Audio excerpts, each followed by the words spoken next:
ಶುದ್ಧಾನಂದೋರು ಸಂವಿದ್ಯುತಿ ಬಲಬಹುಲೌದಾರ್ಯವೀರ್ಯಾದಿದೇಹಂ ಚಿಂತಾ ಸಂತಾಪಲೇಪೋದ್ಭವಮೃತಿಮುಖರಾಶೇಷದೋಷಾತಿದೂರಂ ಸದ್ಭಿರ್ವೈರಾಗ್ಯಭಕ್ತಿಶ್ರುತಿಮತಿನಿಯತಧ್ಯಾನಜಜ್ಞಾನಯೋಗಾತ್ ಗಮ್ಯಂ ವಂದೇ ಮುಕುಂದಾಭಿಧಮಮಲಮಲಂ ಬ್ರಹ್ಮವೇದಾಂತವೇದ್ಯಂ ಅಭ್ರಮಂ ಭಂಗರಹಿತಂ ಅಜಡಂ ವಿಮಲಂ ಸದಾ ಆನಂದತೀರ್ಥಮತುಳಂ ಭಜೆ ತಾಪತ್ರಯಾಪಹಂ ಮೂಕೋಪಿ ಯತ್ಪ್ರಸಾದೇನ ಮುಕುಂದಶಯನಾಯತೆ ರಾಜರಾಜಾಯತೆ ರಿಕ್ತೋ ರಾಘವೇಂದ್ರಂ ತಮಾಶ್ರಯೇ ಆಪಾದಮೌಲಿಪರ್ಯಂತಂ ಗುರುಣಾಮಾಕೃತಿಂ ಸ್ಮರೇತ್ ತೇನ ವಿಘ್ನಾಃ ಪ್ರಣಶ್ಯಂತಿ ಸಿದ್ಧ್ಯಂತಿ ಚ ಮನೋರಥಾಃ ಆಪದಾಮಪಹರ್ತಾರಂ ದಾತಾರಂ ಸರ್ವಸಂಪದಾಂ ಲೋಕಾಭಿರಾಮಂ ಶ್ರೀರಾಮಂ ಭೂಯೋ ಭೂಯೋ ನಮಾಮ್ಯಹಂ ಬುದ್ಧಿರ್ಬಲಂ ಯಶೋಧೈರ್ಯಂ ನಿರ್ಭಯತ್ವಮರೋಗತಾ ಅಜಾಡ್ಯಂ ವಾಕ್ಪಟುತ್ವಂಚ ಹನುಮತ್ಸ್ಮರಣಾತ್ ಭವೇತ್. ಶ್ರೀ ಹರಿವಾಯು ಗುರುಗಳ ಚರಣಾರವಿಂದಗಳಲ್ಲಿ ಭಕ್ತಿಪೂರ್ವಕ ಪ್ರಣಾಮಗಳನ್ನು ಅರ್ಪಿಸಿ ಸುಂದರಕಾಂಡದ ಕಥಾ ಚಿಂತನೆ ಮಾಡುವಾಗ ನಿನ್ನೆ ದಿವಸ ಛಾಯಾಗ್ರಹ ಅಂತ ಒಬ್ಬಳು ರಾಕ್ಷಸಿ ಬ್ರಹ್ಮದೇವರ ವರದಿಂದ ಅವಧ್ಯಳಾಗಿದ್ಲು. ಆದರೆ ಆಂಜನೇಯ ಬ್ರಹ್ಮವರದಿಂದ ಅವಧ್ಯಳಾದರೂ ಕೂಡ ಅವಳ ದೇಹದಲ್ಲಿ ಪ್ರವೇಶ ಮಾಡಿ ಅವಳನ್ನು ಸೀಳಿದ. ಭಾರೀ ಬಲ, ನಿಸ್ಸೀಮಮಾತ್ಮ ಬಲಮಿತ್ಯನುದರ್ಶಯಾನೋ ಹತ್ವೈವ ತಾಮಪಿ ವಿಧಾತೃವರಾಭಿಗುಪ್ತಾಂ ಅಂತಾರೆ. ಬ್ರಹ್ಮವರದಿಂದ ಅವಧ್ಯಳಾದರೂ ಅವಳ ದೇಹವನ್ನು ಸೀಳಿದ ಅಂತ ಹೇಳಿದರು. ಆಮೇಲೆ ಆಕಾಶಕ್ಕೆ ಮತ್ತೆ ಪುನಃ ಹಾರಿ ಅಲ್ಲೊಂದು ಲಂಕಾಪಟ್ಟಣದ ಪ್ರಾಕಾರ, ಆ ಲಂಕಾಪಟ್ಟಣದ ಪ್ರಾಕಾರದ ಹೊರಭಾಗದಲ್ಲಿ ಬಹುದೊಡ್ಡ ಒಂದು ಪರ್ವತ, ಅದು ಕಾಂಪೌಂಡ್ ವಾಲ್ ಇದ್ದಾಗಿತ್ತಂತೆ. ಕಾಂಪೌಂಡೇ ಅದು, ಅದರ ಮೇಲೆ ಹೋಗಿ ನಿಂತುಕೊಂಡಂತೆ. ಲಂಬೇ ಸಲಂಬ ಶಿಖರೇ ನಿಪಪಾತ ಲಂಕಾ ಪ್ರಾಕಾರ ರೂಪಕ ಗಿರಾವಥ ಸಂಚುಕೋಚ. ಆ ಲಂಬ ಪರ್ವತದ ಮೇಲೆ ನಿಂತ ಮೇಲೆ ತನ್ನ ರೂಪವನ್ನು ನಿಂತು ಅಲ್ಲಿದ ಸಂಕೋಚ ಮಾಡಿಕೊಂಡಂತೆ. ಸಂಕೋಚ ಮಾಡಿಕೊಂಡ ದೇಹವನ್ನು ಅಂತ ರಾಮಾಯಣ ಹೇಳುವಾಗ ಇದು ಅಣಿಮಾ ಅಂತ, ಅಣಿಮಾ, ಲಘಿಮಾ, ಗರಿಮಾ ಅಂತೆಲ್ಲ ಶಕ್ತಿಗಳನ್ನು ವ್ಯಾಖ್ಯಾನ ಮಾಡ್ತಾರೆ. ಅದರಲ್ಲಿ ಇದು ಲಘಿಮಾ, ಅಣಿಮಾ ಅಂತ ಯೋಗ ಶಕ್ತಿಯಲ್ಲಿ ಸೇರ್ತದೆ. ಹೀಗೆ ದೇಹವನ್ನು ಬಹಳ ಚಿಕ್ಕದಾಗಿ ಮಾಡಿಕೊಂಡು ರಾತ್ರಿಯಾಗಿದೆ, ಲಂಕಾಪಟ್ಟಣದ ಒಳಗೆ ಪ್ರವೇಶ ಮಾಡಬೇಕು, ಇನ್ನೇನು ಒಳಗೆ ಪ್ರವೇಶ ಮಾಡೋಣ ಅಂತ ಹೋಗ್ತಾನೆ. ಅಲ್ಲಿಗೆ ಲಂಕಿಣಿ ಬಂದ್ಲಂತ. ಭೂತ್ವಾ ಬಿಡಾಲ ಸಮಿತೋ ನಿಶಿತಾಂ ಪುರೀಂಚ ಪ್ರಾಪ್ಸ್ಯಂತ ದರ್ಶ ನಿಜ ರೂಪವತೀಂ ಸಲಂಕಾಂ. ಅವಳು ಲಂಕೆಗೆ ಅಭಿಮಾನಿಯಾದಂಥವಳು. ಬಂಗಾರದ ಪಟ್ಟಣ ಲಂಕೆ ಸಾಧಾರಣ ಅಲ್ಲ, ಅಂಥ ಲಂಕೆಗೆ ಅಭಿಮಾನಿಯಾದಂಥವಳು. ಈ ದುರ್ಗಾದೇವಿಯ ಒಂದಿಷ್ಟು ಸೇವಕಿಯರ ಗಣಗಳು ಅಂತಿದ್ದಾವೆ. ಅದರಲ್ಲಿ ಲಂಕಿಣಿ, ಡಾಕಿಣಿ ಅಂತ ಕೆಲವು ದೇವತೆಗಳನ್ನು ಹೇಳ್ತಾರೆ. ಅದರಲ್ಲಿ ಲಂಕಿಣಿ ಅಂತ ನೋಳೊಬ್ಳು, ಅವಳು ಲಂಕಾ ಅಂತ ಹೇಳಿ ಕರೀತಾರೆ. ಲಂಕೆಗೆ ಅಭಿಮಾನಿ ಅವಳು. ಅವಳಿಗೆ ಬ್ರಹ್ಮದೇವರು ಅವಳಿಗೂ ಕೂಡ ಹೇಳಿದ್ರಂತೆ, ಎಷ್ಟು ದಿವಸದಂತೆ ಈ ರಾಕ್ಷಸನ ಆಡಳಿತದಲ್ಲಿ ನಾನಿರಬೇಕು ಅಂತ. ಪಾಪ ಅವಳು ಪರಿತಪಿಸಿದ್ಲು. ಆಗ ಬ್ರಹ್ಮದೇವರು ಹೇಳ್ತಾರೆ, ಇಲ್ಲ, ಒಂದು ದಿನ ಒಂದು ಕಪಿ ಬರ್ತದೆ, ಆ ಕಪಿ ನಿನ್ನನ್ನು ಬಹಳ ಜೋರಾಗಿ ಪ್ರಹಾರ ಮಾಡ್ತಾನೆ, ಅವತ್ತೇ ನೀನು ಅರ್ಥ ಮಾಡ್ಕೋ, ಅವನಿಗೆ ದಾರಿ ಬಿಟ್ಬಿಡು, ಇನ್ನು ಲಂಕೆಗೆ ಅವಸಾನ ಆಗ್ತದೆ. ಲಂಕಾಧೀಶ ರಾವಣನಿಗೂ ಕೂಡ ಇನ್ನು ಕೆಲವೇ ದಿನಕ್ಕೆ ಸಾವು ಬರ್ತದೆ ಅಂತ ನೀನು ಅರ್ಥ ಮಾಡಿಕೊಂಡು ಈ ಊರಿನಿಂದ ನೀನು ಜಾಗ ಖಾಲಿ ಮಾಡಿಬಿಡು ಅಂತ ಹೇಳಿದ್ರಂತೆ. ಅವಳು ಪಾಪ ಎಂದು ಕಪಿ ಬರ್ತದೋ, ಎಂದು ನನ್ನ ಹೊಡಿತದೋ, ನಾನೆಂದು ಈ ಪಟ್ಟಣ ಬಿಟ್ಟು ಹೋಗೇನೋ, ಎಂದು ಈ ರಾವಣ ಸಾಯ್ತಾನೋ ಅಂತ ಅವಳು ಯೋಚನೆ ಮಾಡ್ತಾ ಇದ್ಲಂತೆ. ಬಹಳ ಯೋಚನೆ ಮಾಡಿದ್ಲು. ಆ ಸಮಯದಲ್ಲೇನು ಕಪಿ ಬಂದಿರಲಿಲ್ಲ, ಅವಳಿಗೆ ಮರ್ತೋಗಿತ್ತು. ಆಮೇಲೆ ಈ ಸಮಯಕ್ಕೆ ಸರಿಯಾಗಿ ರಾತ್ರೋರಾತ್ರಿ ಯಾವಾಗ ಆಂಜನೇಯ ಬಂದ, ಲಂಕೆಯಲ್ಲಿ ಪ್ರವೇಶ ಮಾಡಲಿಕ್ಕೆ ಅಂತ ಒಳಗೆ ನುಗ್ಗುತ್ತಾನೆ, ಎದುರುಗಡೆಗೆ ಬಂದು ನಿಂತ್ಲಂತೆ ಲಂಕಿಣಿ ಬಂದು ಹೇಳ್ತಾಳೆ, ನೀನು ನನ್ನ ಅನುಮತಿ ಇಲ್ಲದೆ ಒಳಗೆ ಪ್ರವೇಶ ಮಾಡಲಿಕ್ಕೆ ಸಾಧ್ಯ ಇಲ್ಲ, ನಾನು ನಿಂತಿದ್ದೇನೆ, ನಾನೇ ಲಂಕಿಣಿ ಅಂತ ನಿಂತ್ಕೊಂಡ್ಲಂತೆ. ಹನುಮಂತನನ್ನು ಲಂಕಿಣಿ ತಡೆದಾಗ ಇವನು ಯಾರಿಗೂ ಬಗ್ಗುವ ವ್ಯಕ್ತಿ ಅಲ್ಲ. ಹನುಮಂತ ಬಗ್ಗೋದು ಒಬ್ಬನಿಗೆ, ಒಂದು ರಾಮನಿಗೆ ಮಾತ್ರ. ರಾಮನ ಪತ್ನಿ ಸೀತೆಗೆ ಬಗ್ಗುತ್ತಾನೆ, ಇನ್ಯಾರಿಗೂ ಬಗ್ಗುವವನಲ್ಲ. ಅಂಥ ಹನುಮಂತನನ್ನು ತಡೆದ್ಲಲ್ಲ, ತಡೆದಾಗ ಒಂದು ಮುಷ್ಟಿ ಏಟು ಹಾಕಿದ್ದಂತೆ. ರುದ್ಧೋ ನಯಾಶ್ವಥ ವಿಜಿತ್ಯ ಚ ತಾಂ ಸ್ವಮುಷ್ಟಿ ಪಿಷ್ಟಾಂ ತಯಾನುಮತ ಏವ ವಿವೇಶ ಲಂಕಾ. ತಡೆದದ್ದಕ್ಕೆ ಒಂದು ಮುಷ್ಟಿ ಏಟು ಹಾಕಿದರೆ ಆ ಲಂಕಿಣಿಗೆ ತನಗೆ ಬ್ರಹ್ಮದೇವರು ಮಾತು ಹೇಳಿದ್ದೆಲ್ಲ ನೆನಪಿಗೆ ಬಂದ್ಬಿಡ್ತಂತೆ.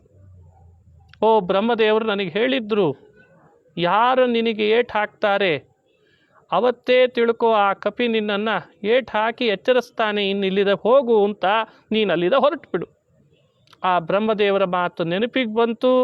ತಕ್ಷಣಕ್ಕೆ ಹನುಮಂತ ಲಂಕಿಣಿಯನ್ನು ಹೊಡೆದು ಕೂಡಲೇ ಅವಳು ಹೊರಟೋದ್ಲು. ನಮಸ್ಕಾರ ಮಾಡಿ, ಹನುಮಂತ ನೀನು ಒಳಗೆ ಹೋಗು, ಲಂಕಾದೊಳಗೆ ಹೋಗು, ಇನ್ನು ನನ್ನ ಕೆಲಸ ಮುಗೀತು, ನಾನು ಹೋಗ್ತೇನೆ ಅಂತ ಹೊರಟುಬಿಟ್ನಂತೆ. ಹೀಗೆ ಲಂಕಿಣಿಗೆ ಏಟು ಹಾಕಿ ಅವಳಿಗೆ ಬುದ್ಧಿ ಬಂತು, ನೆನಪಿಸಿಕೊಟ್ಟ, ಸ್ಮರಣೆ ತಂದು ಕೊಟ್ಟ, ಲಂಕಾದಿಂದ ಅವಳನ್ನು ಕಳಿಸಿದ. ಏನಿದರ ಸೂಚನೆ ಅಂದರೆ, ಮುಂದೆ ಲಂಕಾ ದಹನ ಆಗ್ತದೆ, ಆ ದಹನ ಕಾರ್ಯದಲ್ಲಿ ಅದರ ಅಭಿಮಾನಿ ದೇವತೆ ಅಲ್ಲಿರೋದು ಬೇಡ ಅಂಥೇಳಿ ಅವಳನ್ನು ಮೊದಲೇ ಕಳಿಸಿಬಿಟ್ಟಿದ್ದಂತೆ. ಹೀಗಾಗಿ ಲಂಕೆಯನ್ನು ಕಳಿಸಿದ ಅಂತನ್ನುವಂಥ ಮಾತು ಮುಂದೆ ಲಂಕಾ ದಹನದ ಸೂಚನೆ ಅಂತ ನಾವು ಭಾವಿಸಬೇಕು. ಸರ್ವಜ್ಞನಾದಂಥ ಹನುಮಂತನಿಗೆ ಮುಂದೆ ನಾನು ಇದನ್ನು ಮಾಡೇ ಮಾಡ್ತೇನೆ ಅನ್ನೋದು ಮೊದಲೇ ಗೊತ್ತಿತ್ತಂತೆ. ಹೀಗಾಗಿ ನಾವು ಹನುಮಂತನ ಬಗ್ಗೆ ಅಪಾರ್ಥ ಮಾಡಬಾರ್ದು. ಅವನೇನು ಬರೀ ಕೋತಿ ಕಪಿಗಳು ಚೇಷ್ಟೆ ಮಾಡ್ತಾವಷ್ಟೇ, ಅವಕ್ಕೇನು ಹಿಂದೆ ಜ್ಞಾನ ಇರಲ್ಲ, ಮುಂದೆ ಜ್ಞಾನ ಇರಲ್ಲ. ಹಾಗೆ ಹನುಮಂತನು ಕೂಡ ಬರೀ ಚೇಷ್ಟೆ ಮಾಡಿದ ಅಂತ ಹೀಗೆ ಸುಂದರಕಾಂಡವನ್ನು ವ್ಯಾಖ್ಯಾನ ಮಾಡಬಾರ್ದು. ಲಂಕಿಣಿಗೆ ಹೊಡೆದ್ರೆ ಲಂಕಿಣಿನೇ ಹೇಳ್ತಾಳಂತೆ, ನನಗೆ ಬ್ರಹ್ಮ ಕೊಟ್ಟಂಥ ವರ ನೆನಪಿಗೆ ಬಂತು, ನಾನಿನ್ನು ಹೊರಡ್ತೇನೆ, ಹನುಮಂತ ನಿನ್ನ ಕೆಲಸ ನೀ ಮಾಡ್ಕೋ ಅಂತ ಹೇಳಿದ್ಲಂತೆ. ರಾಮಾಯಣ ಸುಂದರಕಾಂಡದಲ್ಲಿ ಬರ್ತದೆ, ಸ್ವಯಂಭುವ ಪುರಾ ದತ್ತಂ ವರದಾನಂ ಯಥಾ ಮಮ ಯದಾ ತ್ವಾಂ ವಾನರೋ ಕಶ್ಚಿತ್ ವಿಕ್ರಮಾತ್ ವಶಮಾನಯೇತ್ ತದಾ ತ್ವಯಾ ಹಿ ವಿಜ್ಞೇಯಂ ರಕ್ಷಸಾಂ ಭಯಮಾಗತಂ ಅಂತಂದಿದ್ರಂತೆ. ಇದು ಸುಂದರಕಾಂಡ ವಾಲ್ಮೀಕಿ ರಾಮಾಯಣದಲ್ಲಿ ಬರುವಂಥ ಮಾತು. ಸ್ವಯಂಭುವ ಪುರಾ ದತ್ತಂ. ಸ್ವಯಂಭೂ ಅಂದರೆ ಬ್ರಹ್ಮದೇವರು. ಬ್ರಹ್ಮದೇವರು ವರ ಕೊಟ್ಟಿದ್ದರಂತೆ, ಎಲ್ಲಿವರೆಗೂ ನೀನಿಲ್ಲಿರಬೇಕು ಅಂದರೆ, ಎಲ್ಲಿವರೆಗೂ ಆ ಒಬ್ಬ ಕಪಿ, ಬಹಳ ಪರಾಕ್ರಮಶಾಲಿಯಾದಂಥ ಕಪಿ ತನ್ನ ಪರಾಕ್ರಮದಿಂದ ನಿನ್ನನ್ನೇನಾದರೂ ವಶ ಮಾಡಿಕೊಂಡ್ರೆ ಅವತ್ತೇ ತಿಳ್ಕೋ ರಾಕ್ಷಸರಿಗಿನ್ನ ಆಪತ್ತು ಬರ್ತದೆ, ಇನ್ನು ನಾನಿಲ್ಲಿರಬಾರ್ದು ಅಂತ ಅವತ್ತೇ ತಿಳ್ಕೊ, ಅವತ್ತಲ್ಲಿದ ಹೊರಡು ಅಂತಂದಿದ್ರಂತೆ. ತತ್ ಪ್ರವಿಶ್ಯ ಹರಿಶ್ರೇಷ್ಠ ಪುರೀ ರಾವಣ ಪಾಲಿತಾ ವಿಧತ್ಸ್ವ ಸರ್ವಕಾರ್ಯಾಣಿ ಯಾನಿ ಯಾನೀಹ ವಾಂಛಸಿ. ಅವಳು ಅನುಮತಿ ಕೊಟ್ಲಂತೆ ಲಂಕಿಣಿ. ಹೇಳ್ತಾಳೆ ಲಂಕಾ, ಹನುಮಂತ ಇನ್ನು ನೀನು ಒಳಗೆ ಹೋಗು, ವಿಧತ್ಸ್ವ ಸರ್ವಕಾರ್ಯಾಣಿ ವಿಧತ್ಸ್ವ ಯಾನೀಹ ವಾಂಛಸಿ, ನೀನು ಏನು ಅಪೇಕ್ಷೆ ಪಡ್ತಿ ಅದನ್ನೆಲ್ಲ ಮಾಡು ಅಂತ ಅಂದ್ಬಿಟ್ಲಂತ. ನೋಡಿ, ಲಂಕೆನೇ ಹಾಗೆ ಹನುಮಂತನಿಗೆ ಹೇಳ್ತಾಳೆ ಅಂತಂದರೆ ಇನ್ನು ಲಂಕೆ ಎಷ್ಟು ಬೇಸತ್ತಿರಬೇಡ ರಾವಣನಿಂದ ಅಂತ ಇದರಿಂದಲಾದರೂ ಅರ್ಥ ಮಾಡ್ಕೊಳ್ಬೇಕು. ಅಷ್ಟು ಹೇಳಿ ಲಂಕಿಣಿ ಅಲ್ಲಿದ ತಾನು ಹೊರಟುಬಿಟ್ಲು. ಹೊರಟಾಗ ಆ ಸಮಯಕ್ಕೆ ಹನುಮಂತ ಒಳಗೆ ಪ್ರವೇಶ ಮಾಡಿದ. ಬಹಳ ಸಣ್ಣ ರೂಪ ತಗೊಂಡಿದ್ದಂಥ ಆಂಜನೇಯ ಆವಾಗ. ಎಷ್ಟು ಸಣ್ಣ ರೂಪ ತಗೊಂಡಿದ್ದ ಅಂದರೆ ಒಂದು ಬೆಕ್ಕಿನ ಪರಿಮಿತಿಯಂಥ ರೂಪ ತಗೊಂಡಿದ್ದಂತೆ. ಭೂತ್ವಾ ಬಿಡಾಲ ಸಮಿತೋ ನಿಶಿತಾಂ ಪುರೀಂಚ ಅಂತಂತಾರೆ. ಭೂತ್ವಾ ಬಿಡಾಲ ಸಮಿತಃ, ಒಂದು ಬೆಕ್ಕಿನಂಥ ರೂಪ ತಗೊಂಡಿದ್ದ ಅಂತಾರೆ. ಬಿಡಾಲ ಅಂದರೆ ಬೆಕ್ಕು ಸಂಸ್ಕೃತದಲ್ಲಿ. ಬೆಕ್ಕಿನ ರೂಪ ತಗೊಂಡಿದ್ದ ಅಂತ ಮಧ್ವಾಚಾರ್ಯರು ಹೇಳ್ತಾರೆ. ಬೆಕ್ಕಿನಷ್ಟೇ ರೂಪ ಇತ್ತಂತೆ. ಬೆಕ್ಕಿನ ಪರಿಮಿತಿ ಆ ರೂಪ ತಗೊಳ್ಳಿಕ್ಕೆ, ಆ ರೀತಿ ರೂಪ ತಗೊಳ್ಳಿಕ್ಕೆ ಏನು ಅಭಿಪ್ರಾಯ? ಈ ಇಲಿನ ಹುಡ್ಕೊಳ್ಳೋದ್ರಲ್ಲಿ ಬೆಕ್ಕು ಭಾರಿ ಚಾಣಾಕ್ಷ ಅಂತ. ಅದು ಎಲ್ಲೇ ಇದ್ದರೂ ಅದರ ಶಬ್ದ ಕೇಳಿದರೆ, ಅದರ ವಾಸನೆ ತಾಗಿದರೆ ಸಾಕು, ತಕ್ಷಣಕ್ಕೆ ಇಲ್ಲಿನ ಬೆಕ್ಕು ಹುಡುಕಿ ತೆಗೆದುಬಿಡ್ತದೆ. ಹಾಗಾಗಿ ಬಹುಶಃ ಹನುಮಂತನು ಕೂಡ ಈ ಸಮಯದಲ್ಲಿ ದುಷ್ಟ ರಾವಣ ಅಂತನ್ನುವ ಇಲಿನ ಹುಡುಕ್ಲಿಕ್ಕೆ ಬಂದ ಹಾಗಿತ್ತಂತೆ. ಆ ಇಲಿನ ಹಿಡಿದು ಹೇಗೆ ಚಿಲ್ಲಾಪಿಲ್ಲಿ ಮಾಡಿ ಬೆಕ್ಕು ಕೊಲ್ತದೋ, ಅಲ್ಲಿದ್ದದ್ದನ್ನೆಲ್ಲ ಹರಡಿ ನಾಶ ಮಾಡ್ತದೋ, ರಾವಣನ ಅಂತಃಪುರವನ್ನು ಬೆಕ್ಕು ಇಲಿನ ಹಿಡಿದಾಗಿ ಹಾಗೆ ಮಾಡ್ತದೋ ಹಾಗೆ ಮಾಡ್ಲಿಕ್ಕೆ ಬಂದಿದ್ದೇನೋ ಅಂತ ಸೂಚನೆ ಕೊಡ್ತಾರೆ. ಅದಕ್ಕೆ ಭೂತ್ವಾ ಬಿಡಾಲ ಸಮಿತೋ ನಿಶಿತಾಂ ಪುರೀಂಚ ಅಂತ ವ್ಯಾಖ್ಯಾನ ಮಾಡಿಬಿಟ್ರು. ಒಳಗೆ ಪ್ರವೇಶ ಮಾಡಿದಾಗ ಅಶೋಕವನ ಅಂತಿತ್ತಂತೆ. ಹೆಸರೇ ಅಶೋಕವನ. ಆ ಅಶೋಕವನದಲ್ಲಿ ಮೊದಲೇ ಹೋಗಲಿಲ್ಲ, ಬೇರೆ ಬೇರೆ ಕಡೆಯಲ್ಲೆಲ್ಲ ಸುತ್ತಾಡಿದ, ಹುಡುಕಿದ. ಮಾರ್ಗಮಾಣೋ ಬಹಿಶ್ಚಾಂತಃ ಸೋಶೋಕವನಿಕಾತಲೇ ದದರ್ಶ ಶಿಂಶುಪಾ ವೃಕ್ಷ ಮೂಲಸ್ಥಿತರಮಾಕೃತಿಂ ಅಂತ ವ್ಯಾಖ್ಯಾನ ಮಾಡಿದ್ದಾರೆ.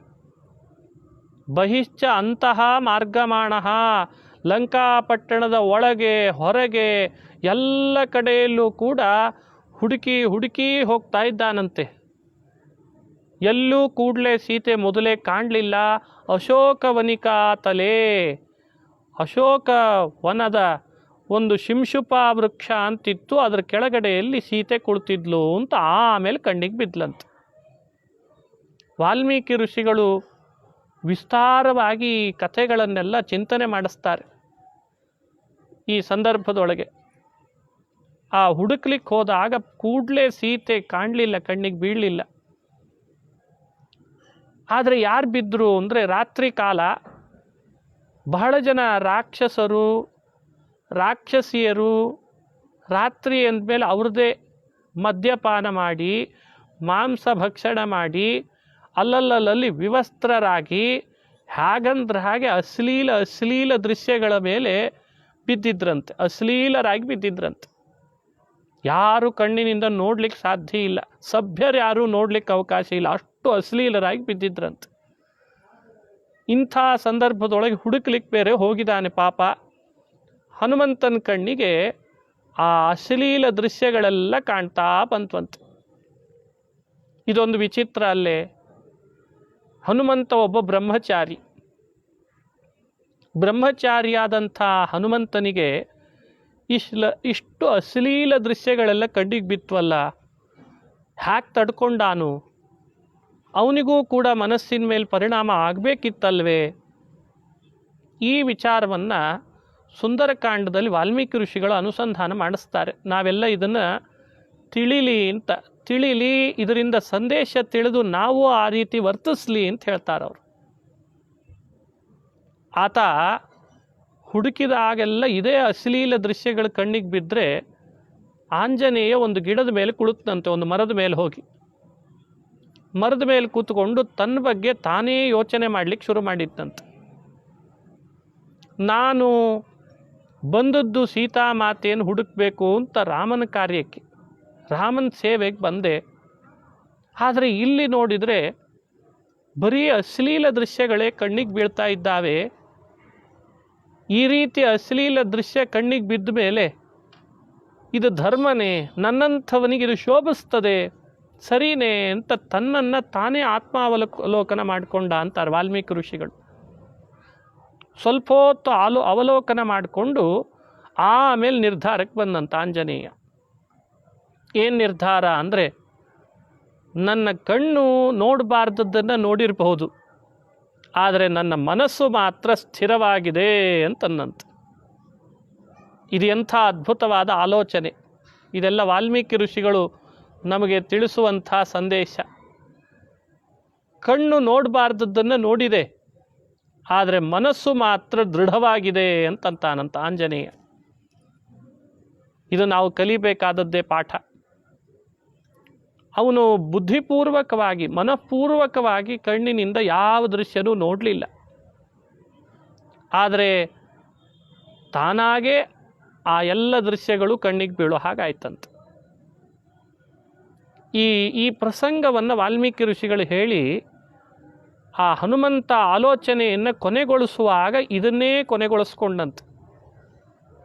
ಮನಯೇವ ಮನುಷ್ಯಾಣ, ಮನಸ್ಸು ಮನುಷ್ಯರನ್ನು ದಾರಿ ತಪ್ಪಿಸ್ತದೆ, ಬರೀ ಇಂದ್ರಿಯಗಳಲ್ಲ. ಮನಸ್ಸು ಸದೃಢವಾಗಿತ್ತು ಅಂತಂದರೆ ಇಂದ್ರಿಯಗಳನ್ನು ನಮ್ಮ ಅಧೀನದಲ್ಲಿ ನಾವು ತಂದುಕೊಳ್ಬಹುದಂತ. ಮನಸ್ಸು ಸದೃಢ ಇರಲಿಲ್ಲ ಅಂದರೆ ಇಂದ್ರಿಯಗಳೆಲ್ಲ ಯಾವ ಕಡೆಗೆ ಹೋಗ್ತಾವೋ ಮನಸ್ಸು ಕೂಡ ಅದರ ಹಿಂದೆ ಹೋಗ್ಲಿಕ್ಕೆ ಪ್ರಾರಂಭ ಆಗ್ತದೆ. ಅದನ್ನು ಹೇಳ್ತಾನೆ ಹನುಮಂತ. ನಾನು ಕೆಟ್ಟಿಲ್ಲ, ನಾನು ದುರಾಲೋಚನೆ ಮಾಡಿಲ್ಲ, ನಾನು ಅಶ್ಲೀಲ ಕಣ್ಣಿನಿಂದ ನೋಡಿದ್ರೂ ಮನಸ್ಸಿನಲ್ಲಿ ಅದರ ಬಗ್ಗೆ ಬಯಸಿಲ್ಲ, ನಾನು ನಾನು ಸ್ಥಿರನೇ ಆಗಿದ್ದೇನೆ. ಈ ಕಾನ್ಫಿಡೆನ್ಸನ್ನು ವಾಲ್ಮೀಕಿ ಋಷಿಗಳು ಭಾಳ ಚೆನ್ನಾಗಿ ಹೇಳ್ತಾರೆ. ಇತ್ತೀಚೆಗೆ ಮನೋನಿಗ್ರಹಾದಿಗಳೆಲ್ಲ ಬೇರೆಯವರ ಹೊಗಳಿಕೆಯಿಂದ ಬರಲಿಕ್ಕೆ ಶುರುವಾಗಿದೆ. ವೈರಾಗ್ಯ ಅನ್ನೋದು ಮನುಷ್ಯನ ಇಂಟರ್ನಲ್ ವ್ಯವಸ್ಥೆ. ಬಹಳ ಜನರಿಗೆ ವೈರಾಗ್ಯಾದಿಗಳೆಲ್ಲ ಬೇರೆಯವರು ಸ್ತೋತ್ರ ಮಾಡಿದಾಗ ಗೊತ್ತಾಗ್ತದೋ ನಾ ಇಂಥ ವೈರಾಗ್ಯ ಉಳ್ಳವನ ಅಂತ. ಅವರು ಹೊಗಳದೆ ಹೋದರೆ ಇವರೇ ದುಡ್ಡು ಕೊಟ್ಟಾದರೂ ಹೊಗಳಿಸ್ಕೊಳ್ಳಿಕ್ಕೆ ಶುರು ಮಾಡಿದ್ದಾರೆ ಇತ್ತೀಚೆಗೆ. ಆದರೆ ಆಂಜನೇಯನ ಕಥೆ ನಮಗೆ ಬಹಳ ಅಪೂರ್ವವಾದ ಸಂದೇಶ ಕೊಡ್ತದೆ.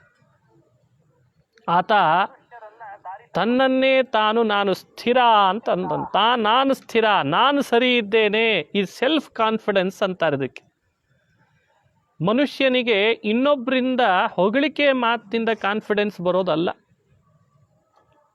ತಾನು ಸ್ಥಿರ, ತಾನು ಸರಿ ಇದ್ದೇನೆ ಅನ್ನೋದು ತನ್ನಲ್ಲಿ ತಾನೇ ಒಂದ್ಸಲಿ ಆಲೋಚನೆ ಮಾಡಿ ನೋಡ್ಕೊಳ್ಬೇಕಂತ. ಆತ್ಮನ್ನೇವಚ ಸಂತುಷ್ಟ ಆತ್ಮೈವ ರಿಪುರಾತ್ಮನಃ. ಭಗವದ್ಗೀತೆಯಲ್ಲಿ ಕೃಷ್ಣನು ಹೇಳ್ತಾನೆ, ನಿನಗೆ ನೀನೇ ಶತ್ರು, ನಿನಗೆ ನೀನೇ ಮಿತ್ರ, ನಿನ್ನನ್ನು ನೀನೇ ಉದ್ಧಾರ ಮಾಡಿಕೊಳ್ಬೇಕು ಅಂತಾನೆ. ನಿನ್ನನ್ನು ಇನ್ನೊಬ್ಬರು ಉದ್ಧಾರ ಮಾಡಲಿ ಅಂತ ಅನ್ಬೇಡ್ವೋ. ಬಹಳ ಕಡಿಮೆ ಮನುಷ್ಯರಲ್ಲಿ ಇವತ್ತು ಬಹಳ ಎತ್ತೆತ್ತರಕ್ಕೆ ಹೋದವ್ರು ಒಂದು ದೊಡ್ಡ ಪಟ್ಟಿಯಲ್ಲಿ ಎಷ್ಟು ಜನರನ್ನು ತೋರಿಸ್ತಾರೆ ನೋಡಿ. ಹೆಸರು ಬೇಡ, ಸಾಕಷ್ಟು ಜನರನ್ನು ಎಷ್ಟು ಎತ್ತರಕ್ಕೆ ಬೆಳೆದಿದ್ದಾರೆ, ಎಷ್ಟು ಎತ್ತರ ಇದ್ದಾರೆ ಇವರು ಅಂತ ತೋರಿಸ್ತಾರಲ್ಲ, ಅವರೆಲ್ಲ ಬೆಳವಣಿಗೆ ಹಿಂದೆ ಅವರವ್ರದ್ದೇ ಆದಂತಹ ಕಾನ್ಫಿಡೆನ್ಸೇ ಕಾರಣ ಆಗಿದೆ. ಹಾಗಾಗಿ ಆತ್ಮನ ಉದ್ಧರೇತ್. ಮನುಷ್ಯ ತನ್ನನ್ನು ತಾನೇ ಉದ್ಧಾರ ಮಾಡಿಕೊಳ್ಬೇಕು. ತಾನು ಸರಿ ಇದ್ದೇನೋ ಇಲ್ಲೋ ಅನ್ನೋದನ್ನು ತಾನೇ ಅವಲೋಕನ ಮಾಡಿ ತೀರ್ಮಾನ ಮಾಡಿಕೊಳ್ಬೇಕು, ಇನ್ನೊಬ್ಬರನ್ನ ಅಂತ ಅವಲಂಬಿಸಬಾರ್ದು. ಈಗ ನೋಡಿ ಆಂಜನೇಯನ ಕಥೆ, ಅಷ್ಟು ಮದ್ಯ ಮಾಂಸಗಳನ್ನು ಬಿಸಾಡಿ ತಿಂದು ತೇಗಿ ಅಷ್ಟು ಅಶ್ಲೀಲವಾಗಿ ಮಲಗಿದಂಥ ರಾಕ್ಷಸಿಯರ ನಡುವೆ ಸೀತೆಯನ್ನು ಹುಡುಕ್ಲಿಕ್ಕೆ ಹೋಗಿದ್ದಾನೆ ಪಾಪ ಹನುಮಂತ. ಅದೆಲ್ಲ ಕಣ್ಣಿಗೆ ಬಿದ್ದರೆ ಹನುಮಂತನ ಮನಸ್ಸು ಆಗಿರಬೇಡವೆ? ಹಾಗಾದರೆ ಏನಾದರೂ ವಿಕಾರ ಅಂತ ಅನ್ನಿಸ್ತದೋ ಇಲ್ಲೋ? ಆದರೆ ವಿಕಾರ ಆಗಿಲ್ಲ ಅಂತ ಅನ್ನೋದು ಹ್ಯಾಕೆ ತೀರ್ಮಾನ ಮಾಡಿದರು? ಹನುಮಂತನೇ ತನ್ನ ಬಗ್ಗೆ ತಾನೇ ತೀರ್ಮಾನ ಮಾಡಿಕೊಂಡ ಅಂದರು ವಾಲ್ಮೀಕಿ ಋಷಿಗಳು. ಹಾಗಾಗಿ ಎಲ್ಲಿ ಹೋದರೂ ಸ್ಥಿರನೇ ಹನುಮಂತ, ಎಲ್ಲಿ ಹೋದ್ರೂ ಧೀರನೇ. ಧೀರ ಅಂತ ಅದಕ್ಕೆ ಕರೆಯೋದು. ಮೊನ್ನೆ ವೀರ ಅನ್ನೋ ಶಬ್ದದ ಅರ್ಥ ಹೇಳಿದೆ, ಇವತ್ತು ಧೀರ ಹನುಮಂತ ಅಂತ. ವೀರ ಅಂದರೆ ಯಾವ ಕಾರ್ಯವನ್ನು ಪ್ರಾರಂಭ ಮಾಡಿರ್ತಾನೆ ಅದನ್ನು ಮುಗಿಸೋವರೆಗೂ ಕೂಡ ಆ ಕಾರ್ಯ ಬಿಡಲ್ಲ. ಬೇಕಾದ ವಿಘ್ನ ಬರಲಿ, ನಾನು ಆ ಕಾರ್ಯ ಸಾಧಿಸ್ತೇನೆ ಅಂತಾನೆ, ಅವನು ವೀರ. ಧೀರ ಅಂತ ಯಾರನ್ನು ಕರಿಬೇಕು ಅಂದರೆ ಪದೇ ಪದೇ ಹೇಳ್ತಾರೆ ವಾಲ್ಮೀಕಿ ಋಷಿಗಳು, ಧೀರಃ ಧೀರಃ ಅಂತ ಹೇಳ್ತಾರೆ. ಯಾಕೆ ಧೀರ? ವಿಕಾರ ಹೇತೋ ಸತಿ ವಿಕ್ರಿಯಂತೆ ಯೇಷಾಂ ನ ಚೇತಾಂಸಿ ತಯೇವ ಧೀರಾಃ. ಎಂಥ ಮಾತು ನೋಡ್ರಿ, ಕವಿ ಹೇಳಿದಂಥ ಮಾತು. ವಿಕಾರ ಹೇತೌ ಸತಿ ಯೇಷಾಂ ಚೇತಾಂಸಿ ನ ವಿಕ್ರಿಯಂತೆ ತಯೇವ ಧೀರಾಃ. ಯಾರ ಮನಸ್ಸು ಈಗ ವಿಕಾರ ಆಗ್ಬೋದು ಅಂತ ವಿಕಾರ ಆಗುವ ಸಂದರ್ಭಗಳು ಸಾಕಷ್ಟು ಒದಗಿದರೂ ಕೂಡ ಆ ಮನಸ್ಸು ವಿಕಾರಗೊಳ್ಳಲ್ಲ ಅಂತಾದರೆ, ವಿಕಾರ ಆಗಲ್ಲ ಅಂದರೆ ಅವನನ್ನು ಧೀರ ಅಂತ ಕರಿಬೇಕಂತ. ವಿಕಾರ ಹೇತೌ ಸತಿ ನ ವಿಕ್ರಿಯಂತೆ ಯೇಷಾಂ ಚೇತಾಂಸಿ. ಯಾರ ಮನಸ್ಸು ವಿಕಾರ ಆಗೋ ಸಂದರ್ಭ ಬಂದರೂ ವಿಕಾರ ಆಗಲ್ಲ, ಅವನು ನಿಜವಾಗಲೂ ಧೀರ ಅಂತ ಹೇಳ್ತಾರೆ. ಇದು ಹನುಮನ ಪರಾಕ್ರಮದಲ್ಲಿ, ಹನುಮನ ವಿಷಯದೊಳಗೆ ಇದು ನಾವು ಅರ್ಥ ಮಾಡಿಕೊಳ್ಬೇಕು. ಆಂಜನೇಯ ಎಷ್ಟು ವಿಕಾರ ಆಗೋ ಸಂದರ್ಭಗಳು ಬಂದಿತ್ತು ಅವನಿಗೆ, ಆದರೂ ಆ ಸಂದರ್ಭದೊಳಗೆ ಅವನು ಮರದ ಮೇಲೆ ಕುಳಿತು ತನ್ನನ್ನೇ ತಾನು ಯೋಚಿಸಿ, ತನ್ನಿಂದ್ರಿಯಗಳು, ತನ್ನ ಮನಸ್ಸು ಎಲ್ಲ ಸ್ಥಿರವಾಗೇ ಇದೆ, ನನ್ನ ಮನಸ್ಸು ವಿಕಾರ ಆಗಿಲ್ಲ, ನಾನು ಹಾಳಾಗಿಲ್ಲ, ನಾನು ಸರಿನೇ ಇದ್ದೇನೆ, ಮುಂದುವರಿತೇನೆ ಅಂತ ಹೊರಟನಂತ. ಇದು ಹನುಮಂತನ ಬ್ರಹ್ಮಚರ್ಯ ಅಂದರೆ ಇಂಥದ್ದು. ಸುಮ್ಮನೆ ಹಾಸ್ಯಕ್ಕೆ ಹೇಳಿರ್ತೀನಿ, ಹನುಮಂತ ಬಿಟ್ಟು ಬೇರೆ ಇನ್ಯಾರಾದರೂ ಹೋಗಿದ್ರೆ, ಅಲ್ಲ ಸಮುದ್ರನೇ ಹಾರಲಿಕ್ಕಾಗಿರಲಿಲ್ಲ, ಬೇರೆ ಹಾಸ್ಯಕ್ಕೆ ಹೇಳಿರ್ತೇನೆ, ಅಷ್ಟು ಮದ್ಯ, ಅಷ್ಟು ಮಾಂಸ, ಅಷ್ಟೆಲ್ಲ ಅಶ್ಲೀಲ ದೃಶ್ಯ ಕಂಡಿದ್ದನ್ನು ನೋಡಿ, ಯೋ ಎಲ್ಲಿ ರಾಮ ಎಲ್ಲಿ ಸೀತೆ, ಇಷ್ಟೆಲ್ಲ ಇಲ್ಲೇ ಸಿಗ್ತಾ ಇದೆ ಅಂತಂದಮೇಲೆ ಇದೇ ಸಾಕ್ಬಿಡು ಅಂತಂದರು ಅಂದಿದ್ರೆ, ಇತ್ತೀಚೆಗೆ ನೋಡಿ ಮದ್ಯ ಸಿಗ್ತಾ ಇಲ್ಲ ಅಂತ ಗಲಾಟೆ ಮಾಡ್ತಿದ್ದಾರೆ. ಏನು ಮಾಡ್ತೀರಿ ಹೇಳಿ? ಇದು ಇವತ್ತಿನ ಸಮಾಜದ ಪರಿಸ್ಥಿತಿ. ನೀವೇ ನೋಡ್ತಾ ಇದ್ದೀರಿ. ಅರೆ ಏನೆಲ್ಲ ಅನಾಹುತ ಆಗ್ತಾ ಇದೆ, ಏನೆಲ್ಲ ಉಪವಾಸ ಬಿದ್ದು ಎಲ್ಲೆಲ್ಲ ಏನೆಲ್ಲ ರೋಗ ಪೀಡಿತರಾಗಿ, ಉಪವಾಸ ಪೀಡಿತರಾಗಿ ಒದ್ದಾಡ್ತಿದ್ದಾರೆ. ಆದರೆ ಒಂದು ಗುಂಪು ಮಾತ್ರ ಇದೇ ನಾವು ನೀವು ನೋಡೋ ಸಮಾಜದೊಳಗಿದ್ದಾರೆ. ಎಂಥವರು ಅಂದರೆ ಮದ್ಯ ಸಿಗ್ತಿಲ್ಲಲ್ಲ ಅಂತ ಗಲಾಟೆ ಮಾಡ್ತಿದ್ದಾರೆ. ಯೋಚನೆ ಮಾಡಬೇಕಾದದ್ದೇ. ಇಂಥವರು ಸಮಾಜದೊಳಗಿದ್ದಾರೆ, ನಾವು ಇವ್ರ ಮಧ್ಯದಲ್ಲಿ ಬದುಕ್ತಿದ್ದೇವೆ ಅಂತಂದರೆ ಅವ್ರು ಏನು ಅಂತ ಹೇಳ್ಬೇಕು. ಏನಾದರೂ ಹೇಳಿದರೆ ನಿಮ್ಮ ಮೇಲೆ ಬೈದು ಬಿಡ್ತಾರೆ. ಮತ್ತೆ ಹನುಮಂತನ ಕಥೆ ಶ್ರವಣ ಮಾಡ್ತಿದ್ದೇವೆ. ಅವ ಹೇಗಿದ್ದ, ಮದ್ಯ ಮಾಂಸ ಎಲ್ಲ ಕಣ್ಣಿನಿಂದ ನೋಡಿದ, ರಾಕ್ಷಸ ಸ್ತ್ರೀಯರು ವಿವಸ್ತ್ರರಾಗಿ ಬಿದ್ದಿದ್ದರಂತೆ ಅದನ್ನೂ ನೋಡಿದ, ಆದರೆ ಮನಸ್ಸಿನಲ್ಲಿ ಮಾತ್ರ ಸ್ಥಿರವಾಗೇ ಇದ್ದಂತೆ. ಇದು ಹನುಮಂತನ ವ್ಯಕ್ತಿತ್ವ, ಕ್ಯಾರೆಕ್ಟರ್ ಆಗಿತ್ತಂತೆ. ಸೆಲ್ಫ್ ಕಾನ್ಫಿಡೆನ್ಸ್ ಅನ್ನೋದು ಬರೀ ಶಬ್ದದಲ್ಲಿ ಉಳಿದಿರಲಿಲ್ಲ ಹನುಮಂತನಲ್ಲಿ, ಅದು ಒಳಗಡೆ ಇತ್ತು ಅಂತ. ಇದು ಧೈರ್ಯ ಅಂದರೆ. ಇಂಥ ಧೈರ್ಯ ಮನುಷ್ಯನಿಗೆ ಬೇಕು. ತುಂಬ ಜನ ಎಲ್ಲ ಕಡೆಯಲ್ಲಿ ಹೋಗೋ ಹಾಗಿಲ್ಲ ಅಂತ ಮನೆಯಲ್ಲೇ ಉಳಿದಿದ್ದೇವೆ ನಾವೆಲ್ಲ. ಎಲ್ಲ ಕಡೆ ಲಾಕ್ಡೌನ್. ಯಾಕೆ? ಮಹಾಮಾರಿ ಬಂದಿದೆ. ನಾವು ಮನೆಯೊಳಗೆ ಇದ್ದು ಎಷ್ಟರ ಮಟ್ಟಿಗೆ ಸರಿ ಇದ್ದೇವೆ ಅನ್ನೋದನ್ನು ನಾವೇ ನೋಡ್ಕೊಳ್ಬೇಕು. ಇದು ಇನ್ನೊಬ್ಬರು ಹೇಳೋ ಆಗಬಾರ್ದು. ನಮ್ಮ ಮನಸ್ಸು ಆಚೆ ಈಚೆ ಎಷ್ಟಾಗ್ತಾ ಇದೆ, ನಮ್ಮ ಮನಸ್ಸನ್ನು ನಮ್ಮ ನಿಯಂತ್ರಣದಲ್ಲಿ ಎಷ್ಟು ಇಟ್ಕೊಂಡಿದ್ದೇವೆ, ನಮ್ಮ ಏಳಿಗೆಗೆ ಅಂತ ನಾವು ಎಷ್ಟು ಸಹಕರಿಸ್ಕೊಳ್ತಿದ್ದೇವೆ, ನಮ್ಮ ಜೊತೆಯಲ್ಲಿ ನಾವು ಇನ್ನೊಬ್ಬರನ್ನು ಎಷ್ಟು ನಾವು ಚುಚ್ಚುತ್ತಿದ್ದೇವೆ ಮಾತಿನಿಂದ, ಮನಸ್ಸಿನಿಂದ, ನಮ್ಮ ವರ್ತನೆಯಿಂದ ನಾವು ಯೋಚನೆ ಮಾಡಬೇಕು. ಇದು ಇನ್ನೊಬ್ಬರು ಹೇಳೋದಲ್ಲ. ಹಾಗಾಗಿ ಸುಂದರಕಾಂಡದ ಕಥೆ ಕೇಳೋದು ಅಂದರೆ ಬದುಕನ್ನು ಸುಂದರ ಮಾಡಿಕೊಳ್ಳಿಕ್ಕೆ ಸುಂದರಕಾಂಡದ ಕಥೆ ಕೇಳೋದಂತ. ಮನಸ್ಸನ್ನು ಸುಂದರ ಮಾಡಲಿಕ್ಕೆ ಸುಂದರಕಾಂಡದ ಕಥೆ. ಇದು ಮನಸ್ಸಿನ ಸುಂದರತೆಯನ್ನು ಉಂಟು ಮಾಡಲಿಕ್ಕೆ ಈ ಅಂಶ ಹೇಳ್ತದೆ ಸುಂದರಕಾಂಡ. ಹಾಗಾಗಿ ಮನುಷ್ಯ ತನ್ನ ಬಗ್ಗೆ ತಾನು ಅವಲೋಕನೆ ಮಾಡಿಕೊಳ್ಬೇಕು ಅನ್ನೋದು ಒಂದು. ಅವಲೋಕಿಸುವಾಗ ಹನುಮಂತನಂತೆ ಮನಸ್ಸನ್ನು ಹರಿಬಿಡಬಾರ್ದು. ಕಣ್ಣಿಗೆ ಯಾವ ದೃಶ್ಯ ಬಂದರೂ ಪರವಾಗಿಲ್ಲ, ಆದರೆ ಮನಸ್ಸಿಗೆ ಹರಿಬಿಡಬಾರ್ದು. ಇದು ಹನುಮಂತನಿಂದ ಕಲ್ತಂಥ ಮತ್ತೊಂದು ಪಾಠ. ಅದಕ್ಕೆ ಅವನನ್ನು ಬ್ರಹ್ಮಚರ್ಯಾದಿ ಧರ್ಮೈಹಿ ಅಂತಾರೆ. ತ್ರಿವಿಕ್ರಮ ಪಂಡಿತರು ಆಂಜನೇಯನನ್ನು ಸ್ತೋತ್ರ ಮಾಡುವಾಗ, ಮಹಾರಾಯ ನೀನು ಮಾಡಿದ ಬ್ರಹ್ಮಚರ್ಯ ಧರ್ಮ ಇದೆಯಲ್ಲ, ಅದು ಜಗತ್ತಿನಲ್ಲಿ ಬೇರೆ ಯಾರೂ ಪಾಲನೆ ಮಾಡಲಿಕ್ಕಾಗಲ್ಲ, ಅಂಥ ನಿನಗೆ ನಮಸ್ಕಾರ. ವಂದೇ ಹಂ ತಂ ಹನುಮಾನ್ ಇತಿ ಮಹಿತ ಮಹಾಪೌರುಷೋ ಬಾಹುಶಾಲಿ ಖ್ಯಾತಸ್ತೆ ಅಗ್ರ್ಯೋವತಾರಃ ಸಹಿತ ಇಹ ಬಹು ಬ್ರಹ್ಮಚರ್ಯಾದಿಧರ್ಮೈಃ ಸಸ್ನೇಹಾನಾಂ ಸಹಸ್ವಾನ್ ಅಹರಹರಹಿತಂ ನಿರ್ದಹನ್ ದೇಹಭಾಜಾಂ ಅಂಹೋ ಮೋಹಾಪಹೋಯಃ ಸ್ಪೃಹಯತಿ ಮಹತೀಂ ಭಕ್ತಿಮದ್ಯಾಪಿ ರಾಮೇ. ತ್ರಿವಿಕ್ರಮ ಪಂಡಿತರು ಹನುಮಂತನನ್ನು ಬ್ರಹ್ಮಚರ್ಯಾದಿ ಧರ್ಮೈಃ ಸಹಿತಂ ತಂ ಹನುಮಾನ್ ಇತಿ ಪ್ರಥಿತಂ ವಂದೇ ಅಂತಾರೆ. ಅಂಥ ಹನುಮಂತನನ್ನು ನಮಸ್ಕಾರ ಮಾಡ್ತೇನೆ. ಹಾಗಾಗಿ ಹನುಮಂತನ ಕಥೆ ಕೇಳೋದು ಅಂದರೆ ಬ್ರಹ್ಮಚಾರಿಯ ಕಥೆ, ಅದು ಬ್ರಹ್ಮಚರ್ಯದ ಮಹತ್ವ ಶ್ರವಣ ಮಾಡೋದು ಅಂತ ಅರ್ಥ. ನಿಮಗೆ ಆಶ್ಚರ್ಯ ಆಗ್ತದೆ, ಇಷ್ಟು ಅತ್ಯದ್ಭುತವಾದ ಸಾಗರವನ್ನು ದಾಟಿದ್ನಲ್ಲ, ಅದರ ಹಿಂದಿರುವ ಬ್ರಹ್ಮಚರ್ಯೆ ಅಷ್ಟು ಶಕ್ತಿ ಬರಲಿಕ್ಕೆ. ಎಂಥೆಂಥ ವಿಘ್ನಗಳನ್ನು ಏನು ಮಾಡಿದರೂ ಎದೆಗುಂದದೆ ಅವರನ್ನು ಪರಿಹರಿಸ್ಕೊಂಡಲ್ಲ, ಅದು ಬ್ರಹ್ಮಚರ್ಯದ ಶಕ್ತಿ. ಅದೆಲ್ಲ ಬ್ರಹ್ಮಚರ್ಯ. ಹಾಗಾಗಿ ಮನುಷ್ಯ ಬ್ರಹ್ಮಚರ್ಯವನ್ನು ಕಾಪಾಡಿಕೊಂಡು ಮನಸ್ಸನ್ನು ಹರಿಬಿಡದಂತೆ ಎಷ್ಟೆಷ್ಟು ಸಾಧನೆ ಮಾಡ್ತಾನೆ, ಅಷ್ಟೆಲ್ಲ ಅವನಿಗೆ ಬಲ ಬರ್ತದೆ, ಅಷ್ಟು ಮಹತ್ವ ಬರ್ತದೆ, ಪ್ರಸಿದ್ಧಿ ಬರ್ತದೆ. ಇದೆಲ್ಲ ಹನುಮಂತನ ಕಥೆ ಇಲ್ಲಿ ನಾವು ಕೇಳಬೇಕಾದದ್ದು. ಹೀಗೆ ಆಂಜನೇಯನ ಕಥೆ ಕೇಳುವಾಗ ವಾಲ್ಮೀಕಿ ಋಷಿಗಳು ಹೇಳಿದಂತೆ ಪ್ರಾಸಂಗಿಕವಾಗಿ ಹನುಮಂತ ಆತ್ಮಾವಲೋಕನ ಮಾಡಿಕೊಂಡ, ನಾನು ಸ್ಥಿರ ಇದ್ದೇನೆ, ನನ್ನ ಮನಸ್ಸು ಏನಾಗಿಲ್ಲ ಅಂತ ತಿಳಿದ ಅನ್ನೋದನ್ನು ನಾವಿಲ್ಲಿ ತಿಳಿಬೇಕು.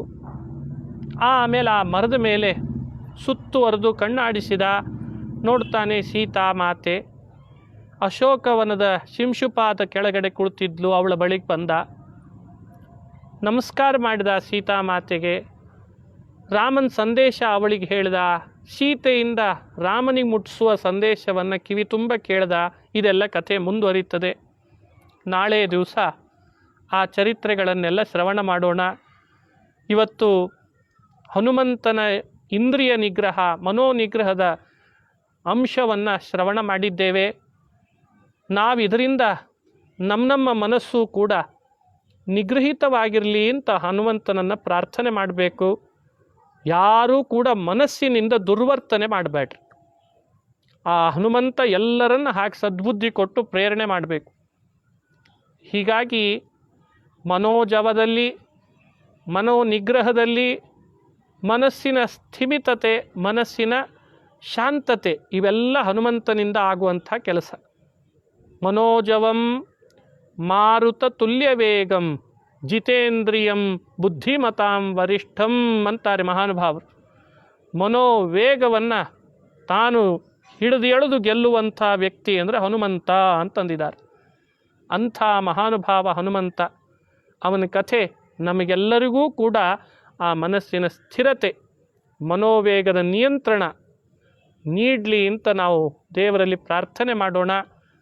ಬುದ್ಧಿರ್ಬಲಂ ಯಶೋಧೈರ್ಯಂ ನಿರ್ಭಯತ್ವಮರೋಗತಾ ಅಜಾಡ್ಯಂ ವಾಕ್ಪಟುತ್ವಂಚ ಹನುಮತ್ ಸ್ಮರಣಾತ್ ಭವೇತ್. ಆಪದಾಮಪಹರ್ತಾರಂ ದಾತಾರಂ ಸರ್ವಸಂಪದಾಂ ಲೋಕಾಭಿರಾಮಂ ಶ್ರೀರಾಮಂ ಭೂಯೋ ಭೂಯೋ ನಮಾಮ್ಯಹಂ. ಶ್ರೀಕೃಷ್ಣಾರ್ಪಣಮಸ್ತು.